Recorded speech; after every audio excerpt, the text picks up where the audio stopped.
Je boite un peu, oui, parce que hier j'ai été faire un football avec certains jeunes de l'église et je me suis rendu compte ce matin que j'étais moins jeune qu'eux. Voilà, c'est une dure réalité, n'est-ce pas? Mais je leur ai quand même montré que je les battais largement, en toute humilité. Nous faisons une pause dans notre série, vous savez, sur l'évangile de Marc. Nous avons une série sur l'évangile de Marc depuis le mois de septembre, afin de la reprendre et de la terminer lors de la fête de Pâques, que nous allons bientôt célébrer, et nous sommes dans la joie d'ores et déjà. Entre-temps, nous commençons aujourd'hui une série thématique sur la prière, qui durera jusqu'au début de l'été. Et pour commencer, nous allons lire le premier chapitre du livre de Néhémie. Je vous invite à prendre vos Bibles. Ceux qui ont ces Bibles-là, c'est la page 333. 333, Néhémie, le premier chapitre qui relate la prière de cet homme, comme nous, finalement, qui dans l'adversité s'est révélé toutefois exemple de foi. Toutefois, avant de lire le chapitre 1, faisons une petite remise en contexte. Ouvrez bien vos oreilles, c'est quand même, à mon avis, important pour la compréhension de ce livre, pour mieux comprendre l'environnement de Néhémie. En 586 avant Jésus-Christ, le grand roi Nabuchodonosor, roi de Babylone, assiège Jérusalem après la révolte du roi Sédécias. La ville fut détruite, le temple aussi. La grande majorité du peuple a été déportée en Babylonie. Des années se passent donc en terre païenne. Par exemple, le livre de Daniel nous le raconte. Mais un événement majeur va jouer en faveur du peuple juif. Babylone, pour ceux qui aiment l'histoire, fut prise par Cyrus II. Dit, si vous allez au Louvre, vous pouvez voir tout ça.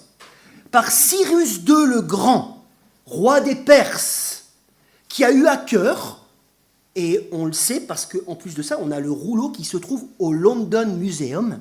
Oui, le rouleau de Cyrus, magnifique. Bon, enfin, c'est tout seul, je me dis que c'est magnifique.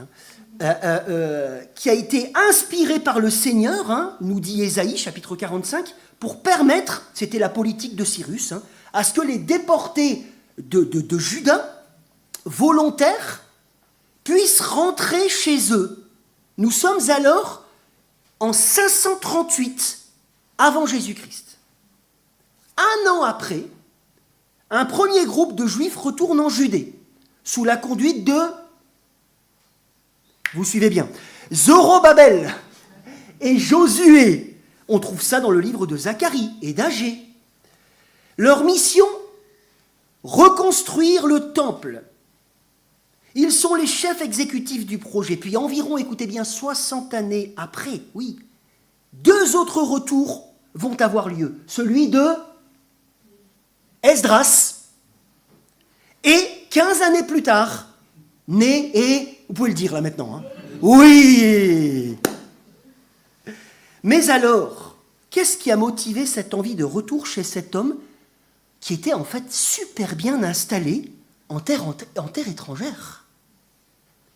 Et comment a-t-il préparé son projet, ce Néhémie? Eh bien, tout nous est raconté dans ce livre magnifique et je vous propose de lire le chapitre 1 maintenant. J'espère que vous me suivez toujours. Parole de Néhémie, fils de Hakalia. Durant le mois de Kislev, la 20e année du règne d'Artaxerxès, alors que je me trouvais à Suse, l'actuel Iran, la capitale, Anani, l'un de mes frères, est arrivé avec quelques hommes de Juda. Et je les ai interrogés au sujet des Juifs rescapés de la déportation et au sujet de Jérusalem. Et ils m'ont répondu, mais les rescapés de la déportation se retrouvent là, dans la province, au cœur du malheur et du désespoir. La muraille de Jérusalem est pleine de brèches, ses portes ont été réduites en cendres. À cette nouvelle, je me suis assis, j'ai pleuré, j'ai porté le deuil durant des jours, jeûnant, priant devant le Dieu du ciel. Et j'ai dit, Éternel, Dieu du ciel, Dieu grand et redoutable, toi qui conserves ton alliance et ta bonté à ceux qui t'aiment et qui respectent tes commandements, je t'en prie, prête une oreille attentive et que tes yeux soient ouverts. Écoute la prière que moi, ton serviteur, je t'adresse en ce moment. Jour et nuit, j'intercède pour tes serviteurs, les Israélites, en confessant leurs péchés, ce que nous avons commis contre toi. Oui, ma famille et moi, nous avons péché. C'est certain. Nous nous sommes mal comportés envers toi. Nous n'avons pas respecté les commandements, les prescriptions et les règles que tu avais données à ton serviteur Moïse. Souviens-toi donc de la parole que tu as ordonné à ton serviteur Moïse de prononcer.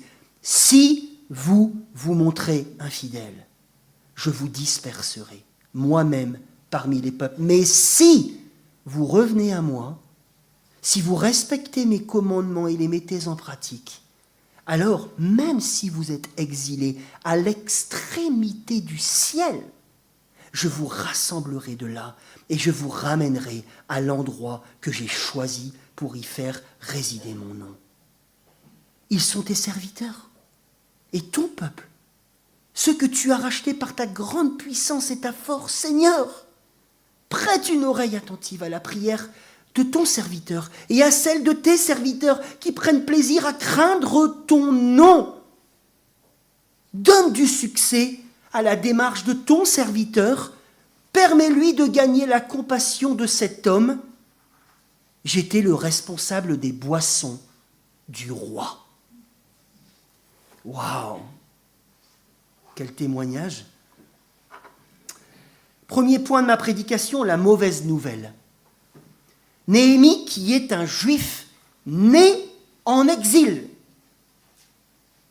dit écrire au temps du roi des Mèdes et des Perses, Artaxerxès. Vous pouvez vous exercer à le dire, n'est-ce pas? Il le dit, chapitre 2, verset 1, vous regardez dans votre texte. Précisément, même il le dit, la 20e année de son règne, et comme nous savons qu'Artaxerxès régna entre 465 et 424, on peut déduire que Néhémie écrit en 445 avant Jésus-Christ, précisément. Cette année-là, rapporte-t-il, alors qu'il était à Suse, en Iran, une des capitales de l'Empire à l'époque, c'était un peu le palais d'hiver des rois Mèdes et des Perses, des hommes arrivent de Jérusalem, dont une personne de sa famille. Et alors, il leur demande, comme vous l'auriez fait, n'est-ce pas, naturellement, des nouvelles un peu de sa ville de cœur. Moi, c'est Lille, lui, c'était Jérusalem. Mais là, mauvaise nouvelle, il lui raconte que les murailles de la ville sont détruites. Et que pour ceux qui sont sur place, c'est la grosse galère. Jérusalem n'arrive donc pas, mes amis, à se relever 93 ans après le premier retour. C'est pas rien, Et ça aurait pu s'arrêter là, en fait. Si Néhémie avait dit, par exemple, « Oh, c'est tristouné, je compatis. Bon, maintenant, j'y vais parce que j'ai du boulot quand même. » Mais non. Il se laisse toucher. Il se sent concerné et il décide d'agir. Et comment il commence à agir? Comment commence-t-il à agir? Par la prière. Ça, c'est une action. Une intercession que nous avons la chance d'avoir au chapitre 1 et que nous allons décrypter ensemble ce matin parce que, mes amis, elle est truffée de choses inspirantes. Et j'espère que vous allez sortir d'ici changés, inspirantes pour nous croyants du 21e siècle. Deuxième point de ma prédication, une intercession mêlée de tristesse et d'espérance. une intercession mêlée de tristesse et d'espérance. Tout d'abord, attardons-nous, regardez dans vos Bibles, sur le verset 4, qui introduit sa requête envers Dieu. Et en fait, ça résume, et ça devrait être marquant pour nous, son état d'esprit, un état d'esprit qui est à l'origine d'une telle prière. Néhémie, mes amis, aime. Il aime le Seigneur profondément. Ça transpire d'ailleurs de tout le livre, ce qui débouche sur un souci prioritaire pour ses intérêts, celui de Dieu. Oui, sa préoccupation pour cette situation à Jérusalem découle de son souci pour l'honneur du nom de Dieu, et nous le comprenons implicitement au verset 9. D'ailleurs, sachez que dans l'Ancien Testament, le sort de la ville où se situait le temple Jérusalem, symbole de la présence de Yahvé, et le sort de son peuple sont étroitement, on voit ça dans la loi de Moïse, étroitement liés à l'honneur du Seigneur auprès des nations. Et deuxièmement, son amour de Dieu, eh bien, logiquement, comme Jésus le dira plus tard, débouche logiquement sur l'amour pour les siens, l'amour pour le peuple de Dieu, au-delà, verset 10, de sa propre famille. Néhémie est ici, et c'est magnifique, rempli d'empathie. Vous savez, cette capacité à s'identifier à ce que l'autre pourrait vivre, pourrait ressentir. Est-ce que vous êtes empathique? Une profonde charité qui le fait pleurer. Vous avez remarqué ça? C'est pas du pipeau, c'est pas du chiquet, c'est pas une petite tape dans le dos, c'est tristouné. Ça le fait pleurer. Il s'assoit, il s'arrête et il va prendre des décisions, dont la première étape est de se consacrer aux jeunes. On n'en parle pas beaucoup dans nos milieux, n'est-ce pas? Aux jeunes, symbole de tristesse dans l'Ancien Testament, mais qui accompagne aussi souvent la repentance et la recherche de l'intervention de Dieu. Le jeûne et la prière. Une démarche spirituelle dans laquelle il persévère, mes amis. Vous avez remarqué ça? Dans laquelle il persévère, puisque, écoutez bien, entre le moment où il a été averti de la situation par ses compatriotes et le moment, chapitre 2, verset 1, où il peut rencontrer enfin Artaxerxès, c'est pas le roi des bisounours, hein, pour lui expliquer ce qu'il désire faire, il s'est écoulé 4 mois, où il prie, dit-il, verset 6, jour et nuit, c'est-à-dire d'une façon continue,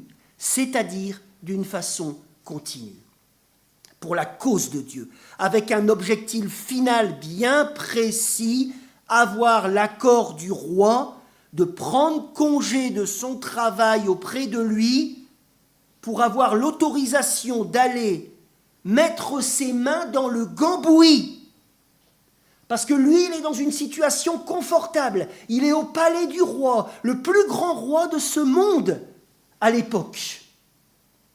Il est pépère, mais il veut demander un congé pour aller mettre ses mains dans le gambouis. Galérer avec ses frères. Mais avant toute chose, verset 5, regardez dans vos Bibles, ça vaut vraiment le coup. Verset 5, il se met à prier. Le Dieu du ciel, dit-il.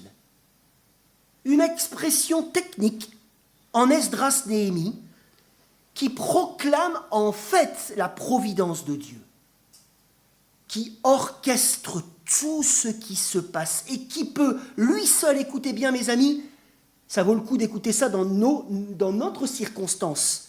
Dieu du ciel, lui seul qui peut changer les circonstances. C'est ça que Néhémie est en train de dire en disant Dieu du ciel. Néhémie, mes amis, est versé dans les Écritures. Il les connaît très bien. Véritable charpente de sa prière. Vous savez que versets 8 et 9, il n'y a pas moins que 4 références de l'Ancien Testament. 4 références. Les Écritures, véritable moteur de sa démarche, charpente de sa prière. Nul doute, par exemple, que lorsqu'il invoque, écoutez bien, le Dieu du ciel, il sait, comme le dit le Proverbe 21, verset 1, écoutez le proverbe, que le cœur du roi est un courant d'eau dans la main de l'Éternel. Il l'incline partout où il le veut. Il reconnaît aussi Néhémie à la lumière de l'Ancien Testament et peut-être d'exemples concrets qu'il connaît. On pense à la prière du roi Ézéchias en Ésaïe 37, que si Dieu est souverain, écoutez bien, et qu'il a tout prévu d'avance, Dieu est souverain, il a tout prévu d'avance, la prière du croyant peut néanmoins avoir un impact significatif, puisque le Créateur de l'univers intègre par avance, oui, écoutez bien, ça décoiffe, mais c'est ce que la Bible dit, le Créateur intègre par avance nos intercessions dans son grand plan qu'il connaît depuis toujours. Nos intercessions selon sa volonté. C'est pour cela, verset 9, regardez, que Néhémie rappelle les promesses de Dieu. Tu as promis ça. Mais, remarquons qu'au verset 5, il proclame avant toute requête des vérités sur Dieu. Il s'approche du Seigneur avec respect. Il l'appelle le Dieu grand et redoutable, en proclamant, parce qu'il va lui demander des choses, sa fidélité, malgré les mauvaises nouvelles qu'il vient d'entendre. Malgré les mauvaises nouvelles qu'il vient d'entendre. Parce qu'il sait, Néhémie, à la lumière, encore une fois, de sa bonne connaissance de l'Ancien Testament, que le problème du peuple n'est pas dû à l'infidélité de Dieu. C'est dû à quoi? C'est une question que je vous pose. Est-ce que c'est dû à l'infidélité de Dieu, ce qu'ils sont en train de vivre?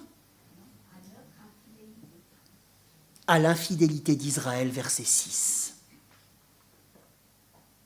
En effet, sous l'ancienne alliance, celle de Moïse, les bénédictions divines sont conditionnées à l'obéissance du peuple, y compris même l'écoute de Dieu. Vous avez remarqué d'ailleurs que Néhémie sollicite l'écoute de Dieu, l'écoute de sa prière. Est-ce que vous trouvez des choses comme celle-ci dans le Nouveau Testament? Non. C'est typique de l'Ancien Testament, sous la loi de Moïse, parce que l'écoute de Dieu et les bénédictions de Dieu sont liées directement à l'obéissance du peuple. Alors, conscient du problème, qu'est-ce qu'il fait, Néhémie? Il décide, comme il convient de le faire lorsqu'encore une fois nous connaissons les Écritures, de confesser les péchés des Israélites. Il le dit, il reconnaît. Et il reconnaît en même temps, vous avez vu dans ce texte, sa responsabilité personnelle. Il n'est pas en train de se défiler. Moi, je suis vachement bien, je suis en exil, et je mange franchement super bien tous les jours, mais eux, ils méritent quand même, pardonne-leur. Il s'inclut là-dedans. Il sait qu'il est responsable, et tout le peuple. Sa responsabilité personnelle est engagée, celle de sa famille dans cette catastrophe nationale, une contrition qui termine par, regardez verset 6, nous avons péché. Verset 7, nous avons vraiment mal agi envers toi. Et verset 7, il développe pourquoi. Il accompagne cela d'une mise en lumière de la nature des fautes commises. Nous avons transgressé la loi de Moïse.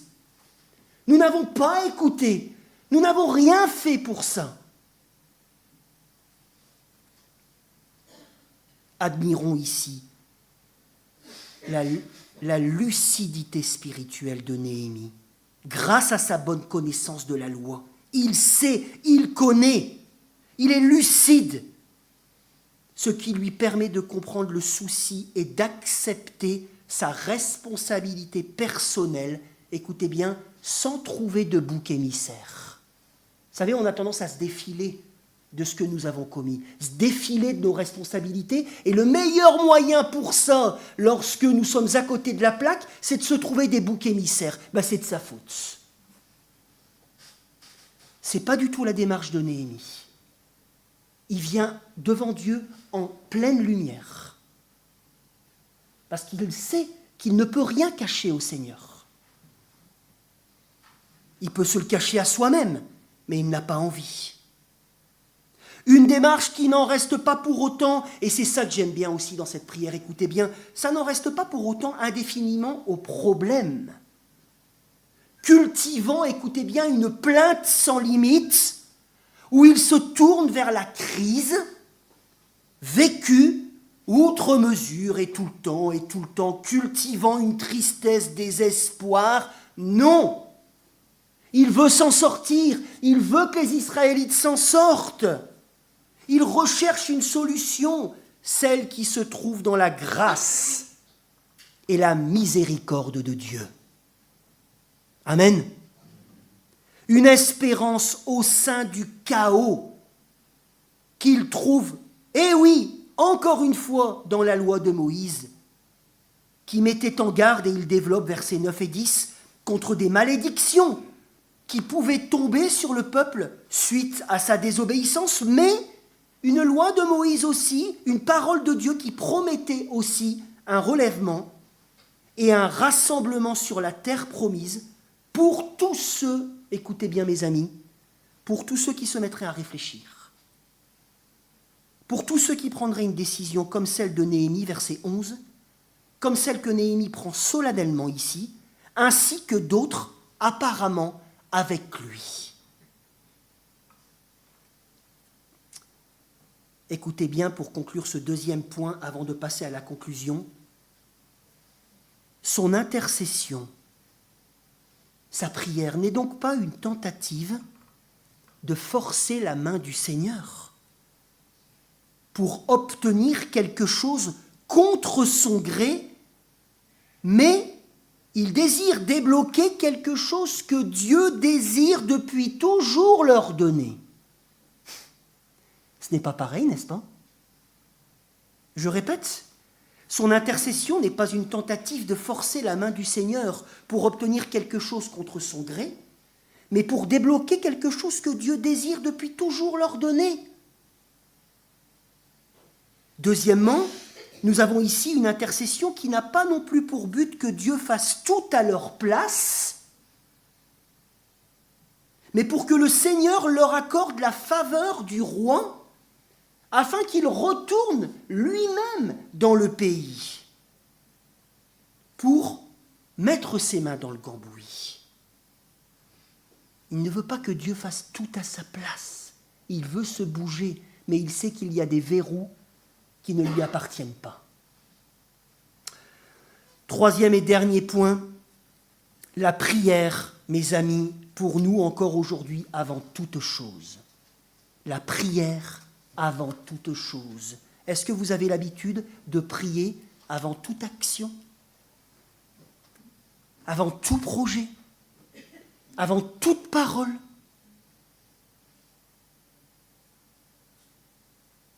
Gros blanc.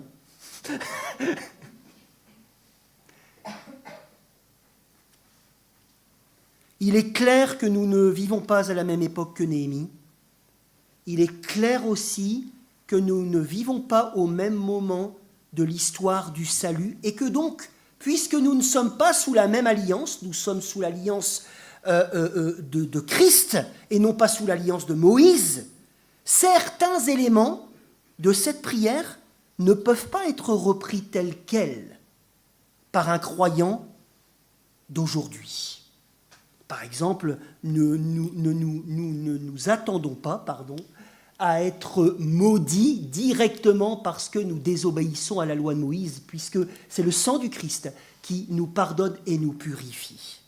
Mais Il y a toutefois dans ce texte des choses magnifiques et remarquables, présentées, je le crois, comme exemplaires par Dieu lui-même dans sa parole, qui devraient inspirer nos prières individuelles et communautaires.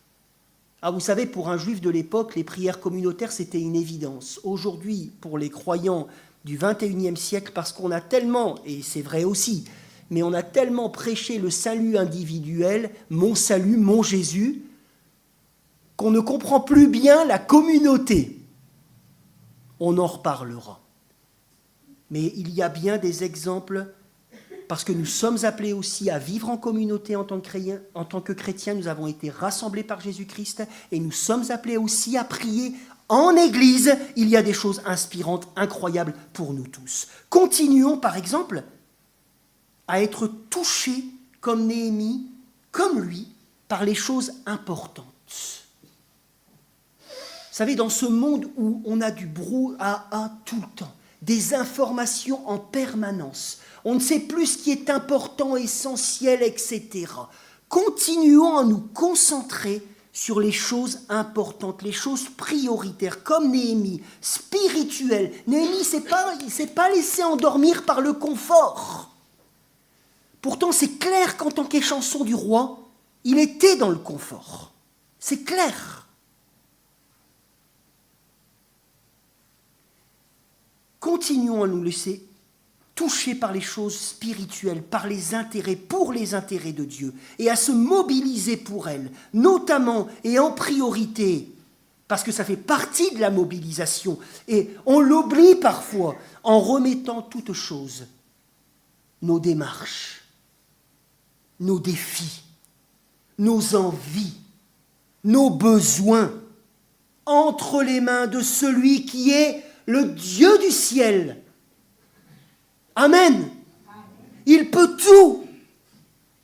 La prière, mes amis, c'est l'âme et la respiration de nos actes de foi. L'âme et la respiration de nos actes de foi. Là où le croyant manifeste concrètement sa dépendance au Seigneur. Ce n'est pas tout de le dire que nous sommes dépendants au Seigneur, mais est-ce que je le manifeste dans ma vie? Et c'est manifesté par l'importance qu'a la prière dans mon existence. Là où le croyant manifeste sa dépendance au Seigneur, c'est là, mes amis, dans la prière, où je confesse ma fragilité. C'est là, mes amis, dans la prière, où nous confessons notre vulnérabilité, nos faiblesses. Ça, c'est des choses qui caractérisent le chrétien, qui se sait petit. Et en même temps, la prière proclame la toute-puissance de celui en qui réside l'espoir suprême.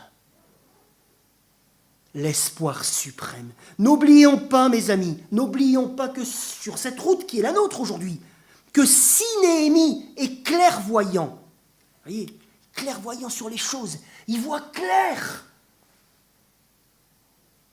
Si Néhémie est sage, s'il est bien inspiré, s'il est pertinent dans ses prières,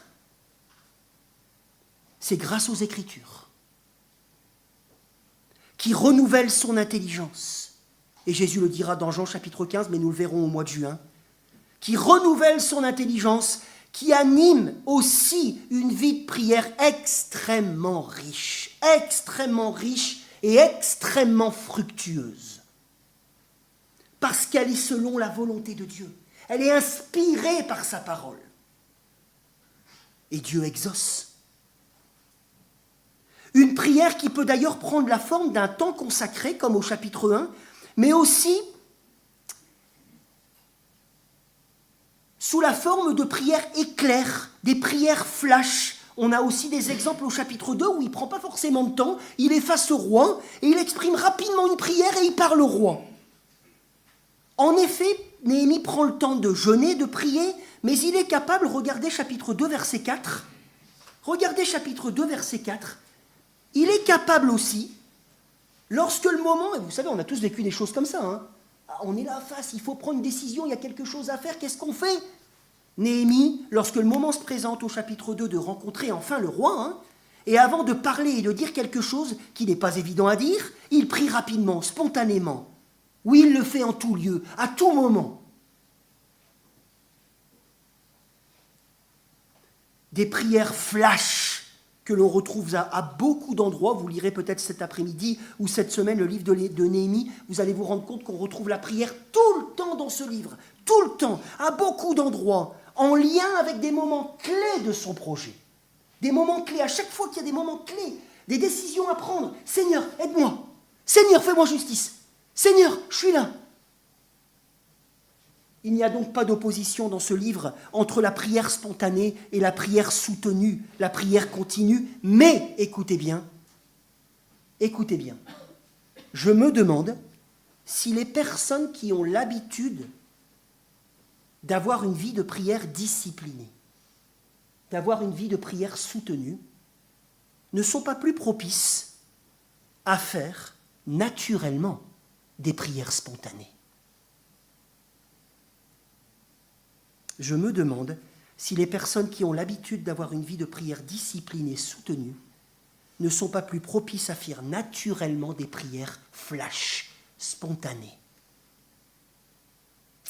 Bref, mes amis, et pour conclure, avons-nous encore à cœur les intérêts de Dieu? Sommes-nous groggy par la société, endormis, pépères tranquilles sur le canapé?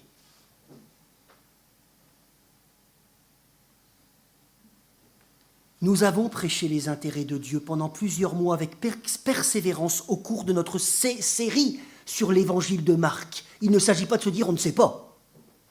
Nous avons prêché ces intérêts de Dieu avec persévérance pendant plusieurs mois, où nous avons vu ensemble l'importance de la proclamation de l'évangile, par exemple.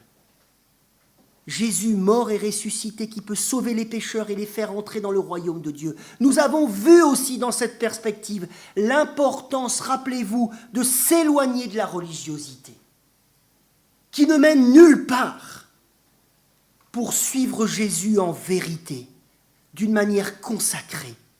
Nous avons vu l'importance de progresser dans ces voies. Nous avons vu ensemble toutes ces choses. L'importance de chercher toujours plus ce qui est vrai, au-delà des habitudes pour la gloire de Dieu. Alors, sommes-nous toujours d'accord, ensemble, sur l'importance de ces choses? Est-ce que vous pensez que ces choses sont les plus importantes au monde, pour vos vies et pour les autres? Alors, conscient de notre fragilité et de notre dépendance à celui qui peut tout, conscient des enjeux, conscient des défis, conscient même des oppositions dans ce monde sous la coupe du prince de la puissance de l'air, Satan, mobilisons-nous dans la prière. Mobilisons-nous dans la prière. Voulez-vous voir des choses bouger dans vos vies? Oula! Eh ben dis donc, ça cartonne! Non, je vais refaire. Voulez-vous voir des choses bouger dans vos vies? Oui. Pour l'honneur de Dieu, voulez-vous voir des gens venir à Christ? Voulez-vous voir un quartier du Triolo qui se transforme? Voulez-vous voir des actions d'évangélisation dans tous les sens dans les années à venir? Voulez-vous voir des choses merveilleuses, spirituelles dans vos familles, au-delà même peut-être de tout ce que vous auriez imaginé? Parce que Néhémie, c'est incroyable ce qui s'est passé, vous lirez chez vous, hein. Il a commencé à prier pour qu'il puisse revenir et bâtir la muraille avec ses frères, et il s'avère que le roi lui donne du bois, une escorte, au-delà de tout ce qu'il aurait pu imaginer. C'est un petit peu le plan de rêve. Alors, mes amis, si nous le voulons, toutes ces choses, si nous voulons, méditons les Écritures, pour ne pas nous tromper de voie, et arrosons nos vies de prière, tout le temps, en n'importe quel endroit. Mobilisez-vous aussi, mes amis, je vous le dis solennellement. Mobilisez-vous pour venir prier en Église, lorsqu'il y a des temps de prière ensemble. Et vous savez qu'à la rentrée en septembre, nous allons vivre une semaine de jeûne et prière ensemble. Venez, venez prier le Dieu des cieux. Mobilisez-vous pour venir avec nous prier en Église, là où Jésus dit qu'il est présent, là où la parole nous dit qu'il y a une puissante bénédiction à vivre. Ah, qu'il est doux pour des frères de demeurer ensemble, c'est là que réside la bénédiction. Amen. Alors pour conclure ce culte, nous allons prier et je vous invite à vous lever.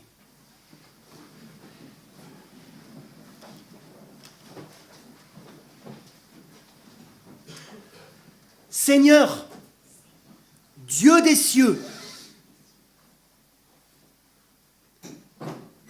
pour nos péchés, nos résistances, nos idolâtries, notre légalisme, notre laxisme, nous te demandons tous ensemble pardon.